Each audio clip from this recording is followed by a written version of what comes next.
If you go to Lake Placid or Lake George or Old Forge in the summer, or the ski areas in the winter, you'll notice lots of people working at the touristy places are from other countries. They're in the U.S. on what's called a J-1 visa. It's designed to be sort of an educational work study. These are mostly young people, and they fill jobs that are only available during high season. They learn about America, and they get to travel a couple weeks around the country before they go home.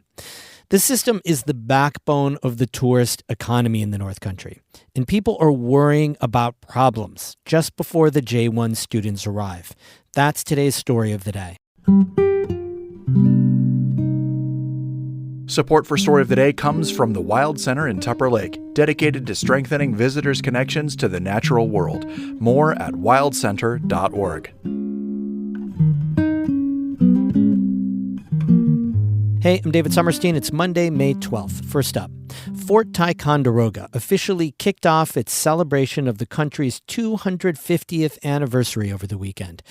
Multiple events commemorated the Green Mountain Boys' 1775 capture of the fort, the first major victory in the American Revolution. A government-sponsored commission called America 250 is in charge of celebrating the 250th anniversary of the country's founding next year.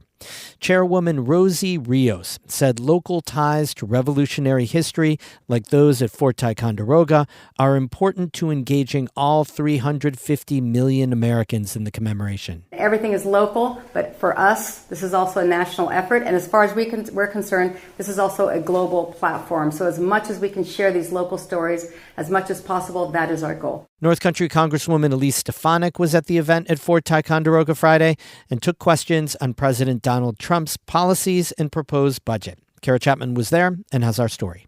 Republican Congresswoman Elise Stefanik said she invited the America 250 Commission to Fort Ticonderoga last year. She said she's helped secure millions over the years for the battle site and other historic sites throughout the 21st Congressional District. That included funding for reconstruction of the fort's wall. In addition, we worked closely through the appropriations process to ensure that organizations like Fort Ticonderoga are able to apply for federal grants, for other federal opportunities when it comes to battlefield preservation and protection. Like other North Country museums, the Fort Ticonderoga Association has also received federal support through the Institute for Museum and Library Services, known as IMLS. President Donald Trump's administration gutted the agency at the end of March, and the president's budget proposal would eliminate it entirely. Stefanik is one of Trump's staunchest allies in Congress. Asked if she supported the cuts, Stefanik deflected, pointing to past funds delivered to local museums and libraries. And she said Trump is committed to celebrating the country's 250th anniversary. We have a record of delivering funds while also being good stewards of U.S. taxpayer dollars.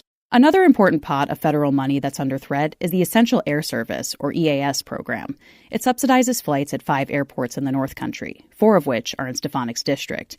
Trump wants to cut EAS funding by half. Stefanik signaled she'd defend the program. What I've been able to do is to work with the president to make sure that we need those dollars for rural airports. And just look at the past decade of support that I've given. Legislators will tell you that all across the district. We have been the leader when it comes to delivering for our rural airports and essential air services.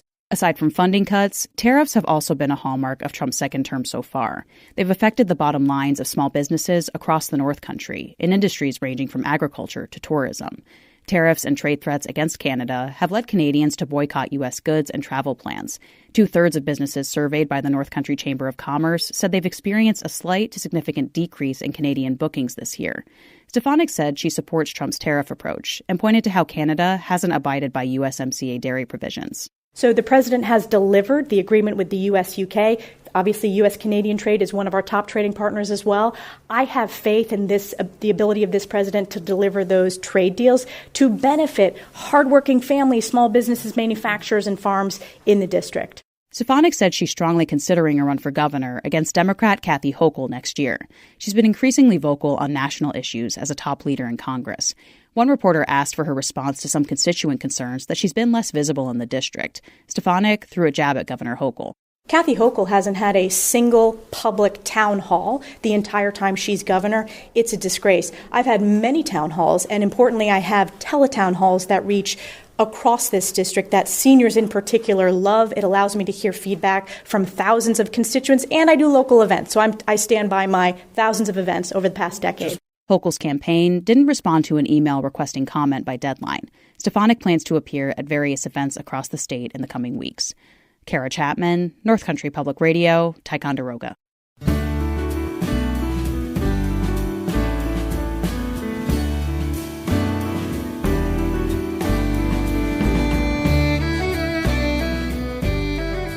Adirondack tourist towns, especially Old Forge, Lake Placid, and Lake George, are getting jitters about possible problems affecting the foreign workers who staff summer businesses.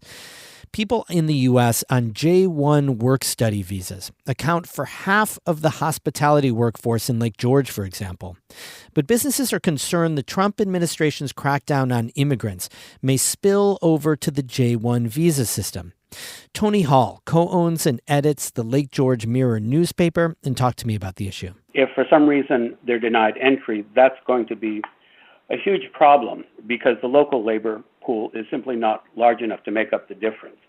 So these students live and work throughout the world, primarily Europe and Asia. And the Lake George region, for the past 2 decades, has developed relationships with agencies who are able to recruit these students who are interested in working and then traveling in the U.S. for the summer. And they come to Lake George and they work in a variety of venues, from hotels, resorts, to the theme parks. And the idea is, it's kind of a win-win, right? The businesses of Lake George get workers, and the people, the mostly young people, I would imagine, coming from other countries, get to make some money in the United States and then also, travel around and see America. Exactly. And so the issue that's come up recently is that we've learned that the U.S. State Department has instructed consulates to scrutinize the social media activity of the applicants for any evidence of views opposed to those of the Trump administration. This is, you said it's 50% of the workforce. So obviously businesses must be concerned if there's any percentage decrease of workers who would be coming. They're very concerned. At this point, no one knows precisely how many applicants will be affected until they're really expected to arrive, which will not be until mid-May.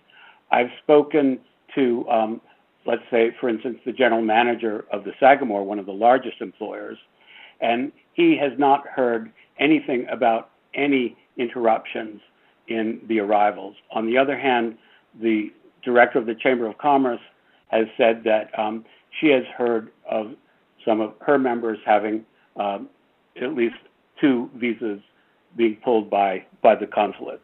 Just last question. How does the presence of these foreign workers, these young people from other countries, how does that affect sort of the social fabric of Lake George in the summer? Over the past 2 decades, as a group, they've become a valued part of the community. The Lake George Village has created something called a Student Connection to provide hospitality and assistance and even housing. And the local churches host weekly lunches for the students. They're welcome. And many of these students do form permanent relationships with people and with the communities. So it's an accepted part of the Lake George summer. Tony Hall co-owns and edits the Lake George Mirror newspaper. He and I speak regularly about the issues in the Lake George community. Thanks very much to him for sharing his expertise. We have more news all the time on our website, ncpr.org. Music today by Paul Myers of Colton and the Buskers Band of Alexandria Bay. I'm David Summerstein, North Country Public Radio.